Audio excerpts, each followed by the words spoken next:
नमस्कार दोस्तों, स्वागत है आपका राही न्यूज़ में। मैं आपके साथ संदीप पोईवाल। दोस्तों, जैसे कि आप जानते हैं कि हम आपकी समय-समय पे मुलाकात करवाते रहते हैं, तो आज भी हम मुलाकात करवाने जा रहे हैं ऐसी शख्सियत से जो कि धर्म क्रांति संकल्प से सिद्धि तक के अध्यक्ष हैं। और अभी हाल ही में आपने देखा होगा अशोकनगर बुचड़ी फाटक जो क्षेत्र है रुड़की का, उसमें धर्म क्रांति संकल्प से सिद्धि तक का एक शंखनाद कार्यक्रम आयोजित किया गया था, जिसमें सांस्कृतिक प्रोग्राम किए गए और धर्म के प्रति जागरूकता पैदा की गई। आखिर इस प्रोग्राम कराने का क्या उद्देश्य था और क्या इसका तात्पर्य था, ये जानते हैं हम सुदर्शन डोबरियाल जी से, जो कि धर्म क्रांति संकल्प से सिद्धि तक के अध्यक्ष है। नमस्कार सुदर्शन। नमस्कार। और सर्वप्रथम राई न्यूज़ के प्रत्येक कार्यकर्ता को नव संवत्सर भारतीय नववर्ष की हार्दिक शुभकामनाएं। जी, आपको भी बहुत बहुत शुभकामनाएं। सुदर्शन जी, आप धर्म क्रांति संकल्प से सिद्धि तक के अध्यक्ष हैं। सबसे पहले तो हम जानना चाहेंगे संकल्प से सिद्धि तक है, क्या अर्थ है इसका? संकल्प से पहली बात है धर्म, ठीक है, जो धारण करने योग्य हो वही धर्म है, ठीक है। और सिद्धि क्या है? सिद्धि भारत के परिप्रेक्ष्य में कहें तो धर्म क्रांति संकल्प से सिद्धि का अर्थ है जितने नागरिक हैं भारत के, वो अपने जो भी कृत्य करें, अपने कार्य करें, दैनिक जीवन से लेकर के, अपने रोजगार से लेकर के, अध्यापन से लेकर के, जो भी उनके निजी दायित्व हैं, चाहे देश के प्रति जो दायित्व हैं, उसमें धर्मनिष्ठता होनी चाहिए। धर्मनिष्ठ होकर के प्रत्येक कार्य में आपको चिंतन करना चाहिए कि क्या ये भारत के परिप्रेक्ष्य में सटीक बैठता है और जो काम हम कर रहे हैं कहीं उससे भारत की अस्मिता, उसके मान में किसी प्रकार का प्रश्न चिन्ह तो नहीं लगता। यदि आप इस पर विचार करते हुए किसी कार्य को करेंगे तभी भारत माता की अखंडता और एकता का हम परिचायक बन सकते हैं और पूरे संपूर्ण भारत को, विश्व को भारत की गरिमामयी उपस्थिति का हम चिंतन करवा सकते हैं, बोध करवा सकते हैं। यही धर्म क्रांति है और यही धर्म क्रांति का विचार है। तो जैसे अभी सनातन धर्म की आप प्रचार कर रहे हैं धर्म का, तो भारत देश ही एक ऐसा है जिसमें चारों धर्म मिलके रहते हैं, तो और धर्म भी अगर तो इस तरीके से क्रांति लाए तो क्या कहना चाहेंगे? देखिए, संपूर्ण ब्रह्मांड में धर्म केवल एक ही है, सनातन धर्म। सनातन का अर्थ है जिसका ना आदि है और ना अंत है। सतयुग बीत गया, त्रेता युग बीत गया, द्वापर युग बीत गया और कलयुग के 5000 से कुछ अधिक वर्ष बीत गए, यानी कि कलयुग का प्रथम चरण है, ठीक है। तब भी सनातन धर्म था और आज भी सनातन धर्म है। तो कुल मिला के कहने का अर्थ यह है कि संपूर्ण विश्व का एक ही धर्म है, वैदिक सनातन धर्म। इसके बाद जो आपका आगे की बात कर रहा हूँ, इसके बाद जो आप कह रहे हैं कि चार धर्म हैं, सनातन धर्म के अतिरिक्त सारे पंथ हैं, अर्थात इसी सनातन धर्म से निकली हुई व्यवस्था है, शाखाएं हैं। जो आप पूछना चाह रहे हैं ना, वो इसी से निकली हुई शाखाएं हैं, वो इससे इतर नहीं है। उनकी उपासना पद्धति अलग हो सकती है, ठीक है, लेकिन लक्ष्य तो एक ही होना चाहिए। लक्ष्य है अखंड भारत, भारत माता की जय। समझ गए? सुदर्शन डोबरियाल जी, जो आपने ये कार्यक्रम करवाया है, इससे पहले हालांकि हिंदू नववर्ष का भी उसमें था, क्योंकि चैत्र में शुक्ल पक्ष में हिंदू नववर्ष बनाया जाता है और वो हमारी बहुत पौराणिक परंपरा भी है। कार्यक्रम भी बहुत हुए और कई जगह पे हुए, लेकिन आपके जो कार्यक्रम का थीम था वो बिल्कुल अलग था। तो क्या एक ये विचारधारा थी या पहले से की सोची समझी प्लानिंग थी? देखिए, मैंने कहा ना, धर्म क्रांति जो है एक विचार है और धर्म क्रांति कोई उपासना पद्धति नहीं है, पूजा पद्धति नहीं है। और मैंने आपको ये बोला कि हम जो भी कार्य करें वो धर्मनिष्ठ होकर करें। धर्म क्या कहता है? धर्म ये कहता है कि जो आपका राष्ट्र है, जो आपकी मातृभूमि है, ठीक है, उठने से लेकर बैठने तक, सोने से लेकर जागने तक जो भी है, उस प्रत्येक कार्य में आपको ये देखना ही पड़ेगा कि क्या ये हमारे देश के हित में है कि नहीं है।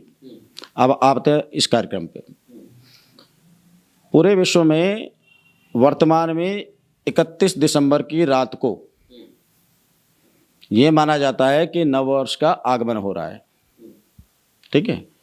लेकिन अब पौराणिक वैदिक नीति के अनुसार यदि आप समझना चाहें इस चीज़ को, क्योंकि जैसे मैंने पहले पूर्व में कहा कि सनातन ही एकमय धर्म है, बाकी पंथ है, चाहे वो ईसाई आप पंथ कैसे लें, ठीक है, या आप मुस्लिम मजहब है वो, ठीक है। इस प्रकार से ये पंथ है, धर्म तो एक ही है, सनातन धर्म।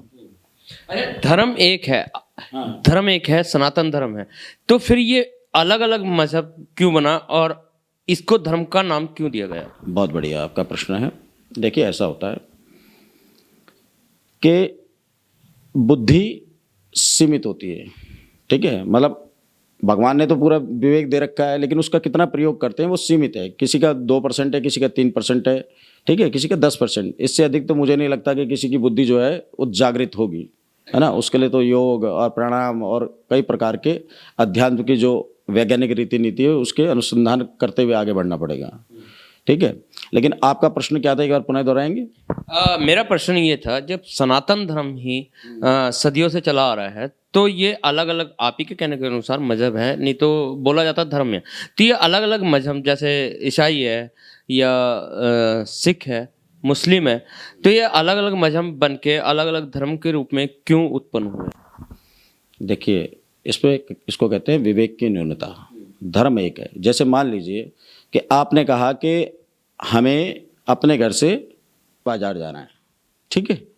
आप 4 मित्र थे, एक ने बोला कि हम इस रास्ते से जाएंगे जो शॉर्टकट पड़ता है, दूसरे ने बोला कि हमें क्या कहते हैं बस के द्वारा जाना चाहिए लेकिन हम पहाड़ी वाले रास्ते से जाएंगे, तीसरे ने बोला कि हम ऐसा करते हैं पानी के मार्ग से जाते हैं। लेकिन जाना सबको कहाँ है? बाजार में जाना है, ठीक है। तो अपना विवेक है कि उसको जिसमें सुगमता लगती हो, जो उसके लिए सुलभता से उपलब्ध हो रहा हो मार्ग, है ना, और उसके जो मानसिकता जो है उसको आनंद की प्राप्ति हो रही है, उसने वो मार्ग चुन लिया। लेकिन उद्देश्य एक ही था ना, उद्देश्य था बाजार जाना।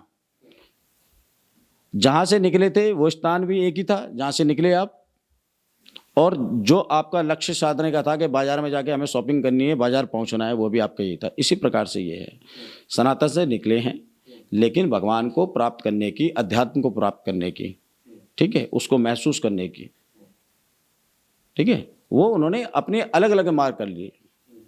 किसी ने मूर्ति पूजन में उसको रखा कि मूर्ति पूजा के द्वारा जो है अध्यात्म की प्राप्ति होगी, किसी ने कहा केवल जप और योग से होगी, किसी ने कहा कि केवल, ठीक है, स्मरण मात्र से, भजन गायन से होगी, किसी ने खाली उसको गुरु के रूप में देखा, है ना। तो उपासना पद्धति है ये, धर्म तो एक ही है।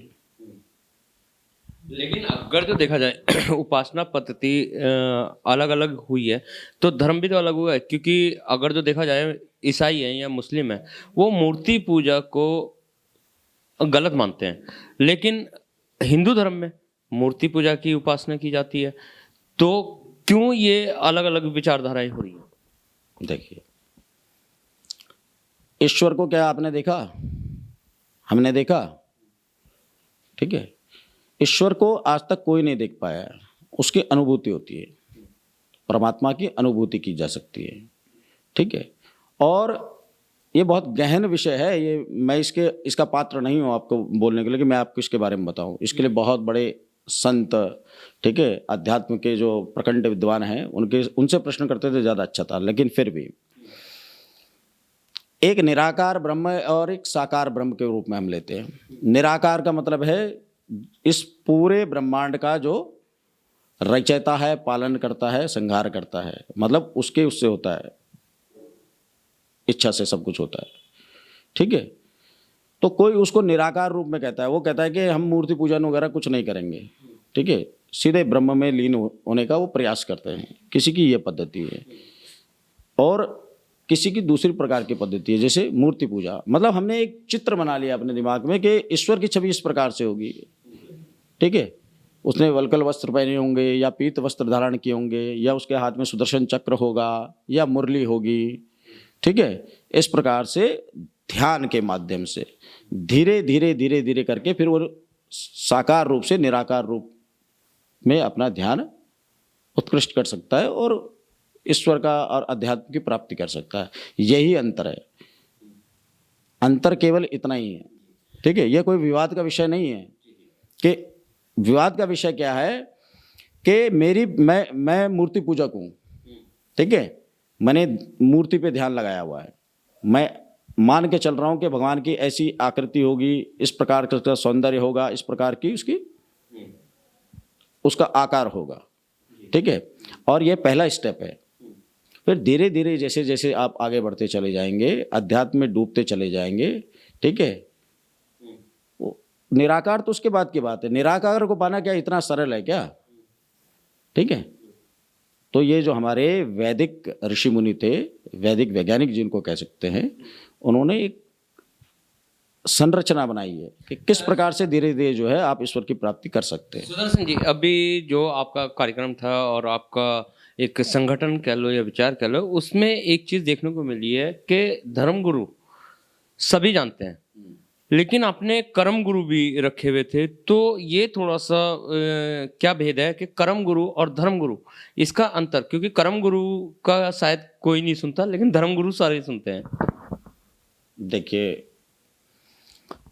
पहले तो ये बता दूं कि धर्म क्रांति के जो सर्वे सर्वा हैं, ठीक है, जिनके आशीर्वाद से विचार हुआ है, वो मेरे पूज्य गुरुदेव पंडित विद्यानाथ मिश्र जी, बगला उपासक, ठीक है, उनके द्वारा आशीर्वाद से इस विचार की अभिव्यक्ति हुई है।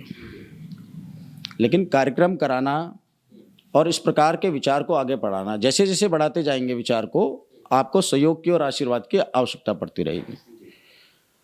तो इसमें हमने धर्मगुरु आजकल क्या मान के चलते हैं, जो कथा सुना दे वो धर्मगुरु हो गया, ठीक है, जिसने आपके घर में कर्मकांड कर दिया वो धर्मगुरु हो गया, है ना। लेकिन वास्तविकता में क्या है, गुरु का अर्थ है धर्मनिष्ठ होकर के कर्म करना, ठीक है। तो इसलिए हमने इसको सरलता से लोग जान सकें, गुरु को दो रूप में अभिव्यक्त किया है। एक बात तो और देखने को मिली है, आपका जो कार्यक्रम था धर्म क्रांति संकल्प से सिद्धि तक, जितने भी कार्यक्रम इस तरीके के होते हैं, ज़्यादातर देखा जाता है, अभी बीजेपी भी अगर जो कही जाए तो हिंदुत्व पार्टी है, लेकिन आपके कार्यक्रम में कोई भी राजनीति पॉलिटिकल नेता कहे जाए तो नहीं आए। सभी आपने ऐसे जो आपके अतिथि थे, ऐसे लोगों को बुलाया है जिनको शायद जल्दी से कोई जानता भी नहीं है। इसके पीछे क्या कारण था कि आप बिल्कुल राजनीति से हट के चले हैं? देखिए, पहली बात तो यह है, बात राजनीतिक व्यक्ति की और गैर राजनीतिक व्यक्ति की नहीं है। दूसरा, जो हमारे अतिथि थे, ठीक है, हमारी बहन बरखा तेहरान, ठीक है, और प्रखंड हमारे जो भाई थे शिवम त्यागी जी, जो आपको हर न्यूज़ चैनल में रोज़ दिखाई देंगे, कौन नहीं जानता उनको। लेकिन मुद्दा क्या है, विचार हमारा ये था कि हम जिस स्थान विशेष में कार्यक्रम करेंगे, वहाँ की राजनीतिक जो संरचना है, उसके किसी पद अधिकारी को हम अतिथि के रूप में स्वीकार नहीं करेंगे और ना उनको हम निमंत्रण देंगे। निमंत्रण अगर हमने दिया है, निमंत्रण तो हमने सबको दिया है, लेकिन एक होता है कि उनके पास जाना और आग्रह करना, निमंत्रण देना। तो वो क्या होता है कि जो राजनेता होता है, ठीक है, वो हिंदू भी है, वो भारतीय भी है, लेकिन कहीं ना कहीं जो है मंच में उस प्रकार की बात आ जाती है जो राजनीति रूप ले लेती है। मतलब कार्यक्रम है आपका है नववर्ष का, और कहीं ना कहीं पार्टीवाद आ जाता है। लेकिन जो नववर्ष है उसको कांग्रेस वाले भी उस उत्सव को मना रहे हैं, भाजपा वाले भी उत्सव को मना रहे हैं, बसपा वाले भी मना रहे हैं, सपा वाले सारे हैं ना। लेकिन अगर हम किसी एक राजनीतिक विशेष को आमंत्रित करेंगे तो चिंतन फिर गलत हो जाएगा, वो गलत ट्रैक पे चला जाएगा, है ना। अब बाकी ऐसे नहीं कि निमंत्रण नहीं दिया। आपने देखा होगा कि जो प्रचार का माध्यम था, ठीक है, स्वयं हमारे सचिव जो है रिक्शा लेकर के घूम रहे थे घर में। उसमें क्या आपने संदेश में क्या सुना होगा, सभी राष्ट्रवादी बंधुजनों को सादर आमंत्रित किया जाता है, यही था। तो सबने सुना ना। तो जो अपने को राष्ट्रवादी मानते थे वो आ गए। नवरात्र था, कुछ लोग जो है पूजा में व्यस्त रहे होंगे, किसी के घर में बड़े बुजुर्ग बच्चे रहे होंगे, वो नहीं आ पाए। इसका सबसे बड़ा कारण ये तो नहीं था कि जो पॉलिटिकल आते हैं, स्टेज पे चढ़ते हैं, वो अपनी पार्टियों का व्याख्यान ज़्यादा करते हैं, ये तो नहीं बड़ा कारण था? नहीं, ये भी एक कारण था। जो विषय है, अंग्रेजी की कक्षा में अंग्रेजी पढ़ाई जाएगी, हिंदी कक्षा में हिंदी पढ़ाई जाएगी, गणित कक्षा में गणित पढ़ाया जाएगा, ठीक है। अब ये मंच है भारतीय नववर्ष उत्सव महोत्सव मनाया जा रहा है, और इस पर आकर के वो जो समझदार व्यक्ति होगा वो तो नहीं बात करेगा, लेकिन क्या है कि उनको भाषण देने की आदत होती है, तो कहीं ना कहीं से ना चाहते हुए भी उनके मुंह से कुछ इस प्रकार की राजनीति की बात निकल जाए, वो हम नहीं चाहते थे। इसलिए हमने किसी को आतिथ्य के रूप में निवेदन नहीं किया कि आप हमारा आतिथ्य स्वीकार कीजिए। निमंत्रण सबको था, और कोई जरूरी है कि आपको मंच पे चढ़ना है, आपको फूल माला पहनी जाए, तभी आप कार्यक्रम में सम्मिलित होंगे। ये भी हमारा एक स्वरूप था कार्यक्रम का, कि हम देखना चाहते थे कि कितने राजनीतिक लोग आकर पीछे कुर्सियों में बैठते हैं, उनके कितनी विनम्रता है। सुदर्शन जी, अगर तो देखा गया वहाँ पे आपने ज़्यादातर जो सामाजिक संगठन है उनको ही प्रोत्साहन दिया, उन्हीं का ही सम्मान किया। देखिए, जो राजनीतिक होता है वो तो अपनी राजनीति करता ही है ना, बिना राजनीति के भी भारत की व्यवस्था चल नहीं सकती, लेकिन वो क्षेत्र दूसरा है। हमने सामाजिक संगठनों का आदर इसलिए किया क्योंकि क्षेत्र विशेष में जो संगठन सक्रिय रहते हैं, राजनीति से इतर अलग चल करके वो समाज को किसी न किसी रूप में लेते हैं। जैसे उत्तराखंड युवा संगठन है, आपने देखा वो पिछले 5 सालों से, ठीक है, निरंतर वो नशे मुक्ति का अभियान चला रहा है, हम भी उसके कार्यकर्ता रहे, चला रहा है ना, ठीक है। सांस्कृतिक कार्यक्रम करा के उत्तराखंड की परंपरा को उसका संरक्षण कर रहा है। या गढ़ संस्कृति है, आपने देखा होगा, गढ़ संस्कृति है जो ट्रस्ट है, वो भारतीय संस्कृति परंपरा का निर्वहन कर रहा है। राजनीतिक पार्टियां तो नहीं करती ना ये सब। या कुमाऊं संस्कृति मंडल है, वो कुमाऊं की संस्कृति का संवर्धन करने के लिए और उसका प्रचार करने के लिए निरंतर कुछ ना कुछ करता रहता है, तो सम्मान उन्हीं को किया जाएगा ना। राजनीति तो विषय ही अलग है, वो तो उसका कार्यक्रमों से क्या लेना देना है। तो इसको कुछ लोग कह भी रहे होंगे कि भाई हमें निमंत्रण नहीं दिया, उसका हम कुछ नहीं कर सकते, ठीक है। हमारी अवधारणा अलग है। हमारी अवधारणा ये है कि सबको मिलकर के सब चलना है। राजनीति तो अंतिम विकल्प है। अच्छा, एक छोटा सा सवाल और जहन में आया है कि आपने प्रोग्राम के दौरान एक छोटे छोटे बच्चों का जो प्रोग्राम था वो दिखाया है ताइक्वांडो। क्या उद्देश्य था? क्योंकि ताइक्वांडो अगर तो देखा जाए तो बहुत से लोगों का कहना है कि बाहर की पद्धति है, लेकिन आपका उद्देश्य क्या था? देखिए, नाम ताइक्वांडो है ना, अगर आप इसको यूट्यूब में सर्च करेंगे बहुत चीज़ें, तो आपको ये जो मार्शल आर्ट की पद्धति है, ये भारत से गई हुई पद्धति है, दक्षिण भारत से गई हुई पद्धति है, ठीक है। अब उसका नाम आगे चल के चाइना में कुछ और हो जाए, जापान में कुछ और हो जाए, लेकिन मूल उसका क्या है? किसी भी कला का मूल भारत ही है। और उस पर हमने जो ताइक्वांडो दिखाए, उसका डेमोन्स्ट्रेशन किया, या जिम्नास्टिक का किया, या योग का डेमोन्स्ट्रेशन किया, ये हम संदेश देना चाहते थे कि हमेशा फिल्मी गानों में नृत्य और उत्सव नहीं मनाए जाते। भारतीय परंपरा और संस्कृति के अनुरूप ही हमें अपने उत्सव मनाने चाहिए। दूसरे के सबको सम्मान करो, संपूर्ण विश्व का सम्मान है भाई, है ना। क्योंकि हम तो वसुदेव कुटुंब को हम मान के चलते हैं ना, तो हम तो पूरे विश्व को अपना ही मतलब परिवार मान के चलते हैं। लेकिन मूल तत्व को यदि भूल गए हम कि मूल अवधारणा पूरे विश्व की क्या है, वो है सनातन पद्धति, और खाली हम दूसरे देशों का अनुसरण करते रहें तो उनका अनुसरण करने में दोहरा पाप लगेगा हमें। हमने अपनी संस्कृति का निरादर किया, यानी कि अपने पूर्वजों का निरादर किया। भगवान राम हम कह रहे हैं ना बार बार, आजकल जय घोष भी लग रहे हैं, जय श्री राम बहुत जोर के लगते हैं, आप न्यूज़ में भी सुनते रहते हैं। कई चीज़ें होती हैं और अच्छी बात भी है, लगना भी चाहिए, हम भी रोज़ लगाते हैं, ठीक है। लेकिन क्या ये राम का अपमान नहीं होगा कि नया साल आए और उसमें फिल्मी ठुमके लगे? समझ गए? आपको अच्छा लगता है आप अपने घर में कीजिए, लेकिन सामूहिक रूप से कोई उत्सव मनाया जाए तो ये हम संदेश देना चाहते थे कि या तो आपको शिक्षा से संबंधित कार्यक्रम रखने चाहिए, सांस्कृतिक कार्यक्रम रखने चाहिए, है ना, या महिला सशक्तिकरण से संबंधित कार्यक्रम रखने चाहिए जो ऊर्जा स्फूर्तन आपके शरीर में डाले, ठीक है, आप में वीर रस लाए। इस प्रकार के कार्यक्रम आपको रखना चाहिए। यही संदेश हम देना चाहते थे। कोई नई चीज़ नहीं है। बड़े बड़े बुद्धिजीवी हम तो बहुत छोटे हैं, आने वाले टाइम पे क्या परिवर्तन होगा आपके जो ये सांस्कृतिक प्रोग्राम है इनको लेकर? ऐसा नहीं है कि हम सांस्कृतिक कार्यक्रम ही कराते रहेंगे। हमने कहा ना, धर्म क्रांति संकल्प से सिद्धि का अर्थ है हमारे दैनिक जीवन से लेकर के, व्यावसायिक जीवन से लेकर के, राजनीतिक जीवन, क्षेत्र, कुछ भी हो, अर्थव्यवस्था हो, वो धर्म सम्मत होनी चाहिए, है ना। बहुत बहुत धन्यवाद आपका सुदर्शन डोबरियाल जी हमारे चैनल में जुड़ने के लिए। तो ये थे हमारे साथ सुदर्शन डोबरियाल, जिन्होंने बताया कि सर पर यह धर्म है, धर्म से बढ़ के कुछ नहीं है और सनातन धर्म सबसे बड़ा है। कि जैसे अभी 1 जनवरी को बनाया जाता है नया साल, लेकिन हिंदी नववर्ष का मार्च में बनाया जाता है। कुल मिला के इनका कहना है कि जो फिल्मी गाने हैं उनसे दूर रहिए, अपने भारत की संस्कृति को समृद्ध रखिए, तभी भारत देश का और ज़्यादा भविष्य सुधर सकता है। तो इसी के साथ बने रहिए राही न्यूज़ में। मिलते हैं आपसे इसी तरीके के खास शख्सों के साथ। जब तक के लिए दीजिए इजाज़त। जय हिंद, जय भारत, जय उत्तराखंड।